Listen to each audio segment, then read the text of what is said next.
Chapter 7. The Ghost's Story. The next day, the Lee's house felt colder than ever, not just from the autumn wind, but from something that lingered unseen. Every mirror was shattered. Every shadow seemed to move when no one looked directly at it. His desk was covered in old newspaper clippings, maps of the woods, and pages torn from Evelyn's diary. What little remained of it from the town archives. The last entry he found read, "Daddy says the dolls don't like to be alone. He says I must stay with them forever." Dalton stared at the words until they blurred. Then he whispered, "Forever doesn't mean what you think it does, Evelyn." That night, Dalton went back to the woods. He didn't tell Dawson. He couldn't risk both of them. Fog rolled thick over the ground, curling around the trees like fingers.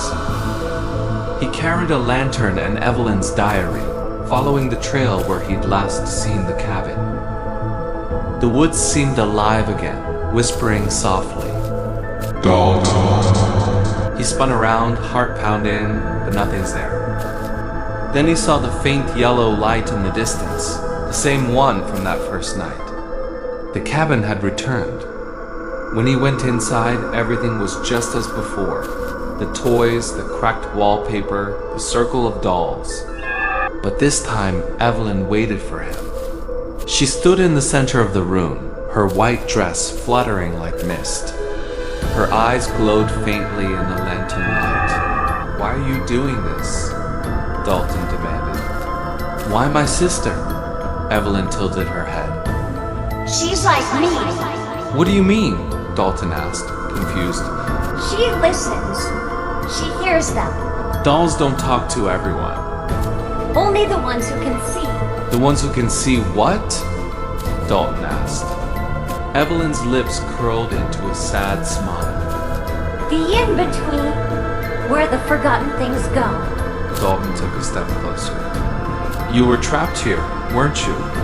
Her voice softened. "Daddy made the dolls, so no one would forget me. But he didn't finish. He tried to bring me back, but he used the wrong soul." Dalton froze. "The wrong soul?" Evelyn looked up at him, eyes suddenly dark. "Now the dolls are hungry." The lantern flickered. Dalton felt something cold brush against his shoulder, a whisper, a sigh. He turned, and for a split second saw faces in the shadows. Dozens of them, children, all watching. Evelyn whispered, "He promised them playmates." Dalton backed toward the door, heart pounding. "You need to let my sister go."